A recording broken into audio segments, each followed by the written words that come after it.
आपने सबसे पहले घबराना नहीं है। इंडिया इस टाइम हंस रहा है हम पे कि कायद ने जो 1947 में पाकिस्तान बनाया था। इंडिया हंसता रहेगा हमेशा। इंडिया के पास कुछ भी नहीं है। इंडिया सिर्फ भभकियां मारता है। हिंदू हमसे मुकाबला करेगा। सही बात है।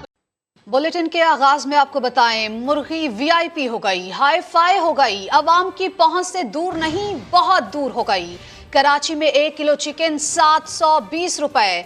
और अब बात अंडों की, जो शहरियों की जेब पर भारी पड़ने लगे। सर्दियां तो जा रही हैं लेकिन अंडों की कीमतें नीचे आने का नाम ही नहीं ले रही। कराची में फी दर्जन अंडे 300 से 350 रुपए पर पहुंच गए हैं। गर्मियों के आगाज के बावजूद कराची की होलसेल मार्केट में अंडे 270 रुपए जबकि रिटेल में 300 से 350 रुपए फी दर्जन फरोख्त हो रहे हैं। अब जरा गौर से सुनिएगा नाजरीन, गौर से, कि वही हालात हैं फकीरों के। दिन फिरे हैं फक फक फक फक वजीरों के। अपना हल्का जंजीर और हल्के हैं सब अमीरों के। इन्होंने तो बेड़ा ही गर्क करके रख दिया है। ये गद्दार हैं, गद्दार, बड़े गद्दार हैं ये, कि खुदा इनका बेड़ा गर्क करे, खुदा इनको गर्क करे। आप हमारी किसी तरीके से जान छोड़ दो। इनसे तो ज़्यादा बेहतर वो अंग्रेज़ लोग थे, जो अंग्रेज़ लोग जब पाकिस्तान, ये इंडिया पाकिस्तान जब बना उससे पहले वो हुकूमत कर रहे थे, वो बेहतर है इन लोगों से। IMF जो है वो डुगडुगी बजा रहा है और हम बंदरों की तरह इस डुगडुगी पर नाच रहे हैं। हमारे हुक्मरानों ने पाकिस्तान को जैसे बच्चा जमहूरिया समझ लिया है कि कहीं से भी ऑर्डर आएगा हम अपना सर झुकाए उनके ऑर्डर को मानते चले जाएंगे। पाकिस्तान का जिगरी दोस्त चीन ने अपनी एम्बेसी पाकिस्तान में बंद कर दी है। बताया जा रहा है कि यह फिलहाल तो टेम्परोरी है और बाद में शायद यह परमानेंट भी हो जाए। शायद चीन भी पाकिस्तान की हालत और महंगाई देखकर परेशान हो गए होंगे। अब आते हैं पाकिस्तान की तरफ। पाकिस्तान में जो भी होता है उसके लिए पाकिस्तान भारत को जिम्मेदार मानता है और मानना भी चाहिए। हम भारतीयों को यह सब देखकर बहुत ही खुशी मिलती है। पाकिस्तान ने अपना टैक्स का मिनी बजट पेश कर दिया है क्योंकि इसके बिना IMF पाकिस्तान को भीख नहीं देगा। अब पाकिस्तानी मीडिया यह बताने में लगा है कि किस चीज़ में कितनी महंगाई बढ़ गई है। मुर्गी तो छोड़िए जनाब, लोग मुर्गे के अंडे तक नहीं खा पा रहे। मिनी बजट लाने के बाद अब शायद IMF पाकिस्तान को भीख दे दे। IMF ने पाकिस्तान को अपने इशारे पर नचाना शुरू कर दिया है। IMF के शर्तों को मानने के लिए पाकिस्तान कुछ भी कर सकता है, किसी भी हद तक जा सकता है, क्योंकि घर तो IMF ही चलाता है।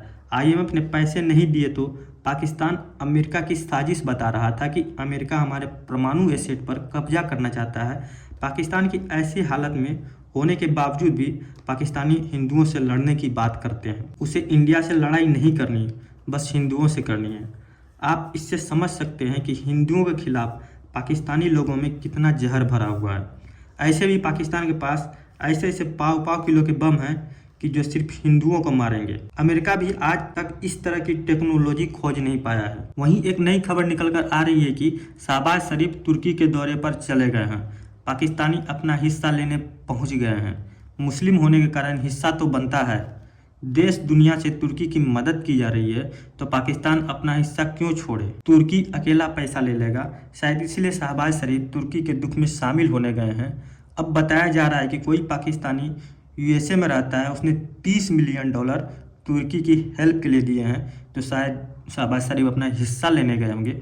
अब सोचिए उसने पाकिस्तान की मदद क्यों नहीं की, क्योंकि उसे भी पता है पाकिस्तानी सरकार चोर है। अगर उसने पाकिस्तान को पैसे दिए तो सरकार ही पैसों को हड़प लेगी और लोगों तक कुछ भी नहीं पहुंचेगा। वीडियो में आगे बढ़ने से पहले चैनल को सब्सक्राइब कीजिए और बेल आइकन दबाना बिल्कुल मत भूलिएगा। अच्छा डॉक्टर साहब, ये जो इस बार IMF मुआहदा है ये कितना आपको मुख्तलिफ लग रहा है? कर्ज अभी आया नहीं और जो शराइत हैं, शराइत पे शराइत नज़र आ रही हैं, ये हम एक्चुअली किसी दलदल में फंसने जा रहे हैं या बड़ा तल्ख होगा सुनने में, या हम ऑलरेडी फंस चुके हैं उस दलदल में?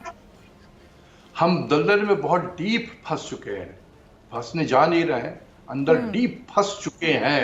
जब भी तो मैं कह रहा हूँ कि ऑप्शन नहीं है। और यहाँ तक पहुंचाने में पाकिस्तान को 34 लगे। मुल्क के अंदर में भी लोग थे, मुल्क के बाहर में भी लोग थे जिन्होंने मिलकर हमें यहाँ पहुंचाया है। हम जैसे चंद लोग थे जो मना करते थे, लेकिन उन लोगों की बात कौन मानेगा। तो आज देखें कौन भुगत रही है। और जो हालात हैं, मैं तो नहीं देखता हूं कि 2023 के बाद कोई पाकिस्तान, कोई दूसरा पाकिस्तान होगा। यही पाकिस्तान होगा और यहीं से हम कंटिन्यू करेंगे। और आप देखें कि हर प्रोग्राम के बाद हम नीचे जा रहे हैं आज जहाँ खड़े हैं, एक और प्रोग्राम हमने IMF का किया जून में जाकर, तो आप सोचे कि आज से भी हम नीचे चले जाएंगे। तो अगर आज ये आलम है तो हम इसके 3 साल में हम इससे मजीद नीचे चले जाएंगे। अब कहाँ पर पहुंचेंगे मजीद नीचे, वो अल्लाह ही जानता है, वो तो वक्त बताएगा। इंडिया इस टाइम हंस रहा है हम पे कि कायद ने जो 1947 में पाकिस्तान बनाया था। इंडिया हंसता रहेगा हमेशा। इंडिया के पास कुछ भी नहीं है। इंडिया सिर्फ भभकियाँ मारता है। हिंदू हमसे मुकाबला करेगा? नहीं करेगा। तुर्की की तरफ से तुर्की पाकिस्तान भाई भाई के नारे लगते, अच्छा लगता आपको? सर बहुत अच्छा लगता, बहुत अच्छा लगता, लेकिन ऐसा नहीं हुआ। इस जिंदगी होगी लाहौर में आते हुए, बुढ़ा हो गया मैं। आज के लाहौर में और पहले जैसे लाहौर में कोई फ़र्क है। पहले तमीज़ तहजीब थी, अब बदमाशी है। अब बदमाशी है, लोगों की जेबें कट रही हैं, ये जेबें छमाले बैठे हुए हैं। मेरे चचा ने एक बंदे को कहा कि जी मैं रेस में बहुत पीछे हूँ, तो उस बंदे ने आगे से कहा था भाईजान आप रेस में ही नहीं, हम तो सर उस रेस में नहीं जिसमें इंडिया इस टाइम शमूलियत कर रहा है। आप कर लो। 570 अरब डॉलर के असासे हैं, मतलब फॉरेक्स रिजर्व। हमारा 3 अरब डॉलर भी जो है इस टाइम गिर गया है। हिंदू हमसे मुकाबला नहीं करेगा। मैं आपकी बात से चले मुस्लिम कंट्री पे आ जाते हैं।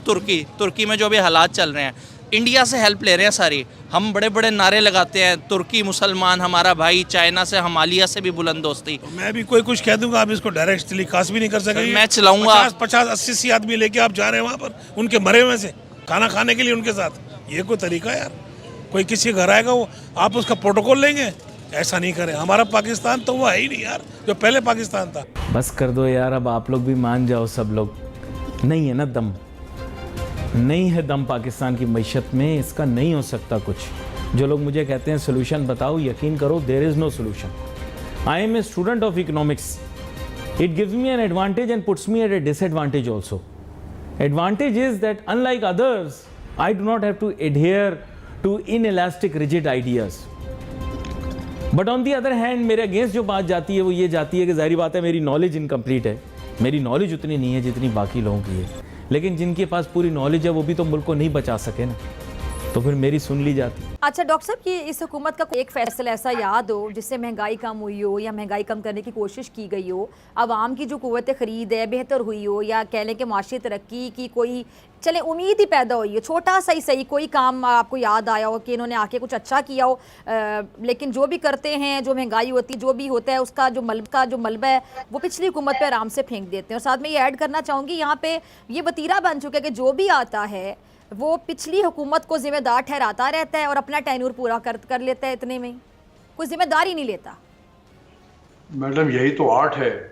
अगर सियासतदान बनना है, अगर ये आर्ट आपको ना आए तो फिर आप बन ही नहीं सकते सियासतदान। तो ये ट्रेनिंग का हिस्सा होता है कि आपने माजी के मैंने बैक मिरर देख के गाड़ी चलानी है। जब भी तो एक्सीडेंट ज्यादा होता है हमारे यहाँ पर। सियासत में एक्सीडेंट होते हैं कि नहीं होते?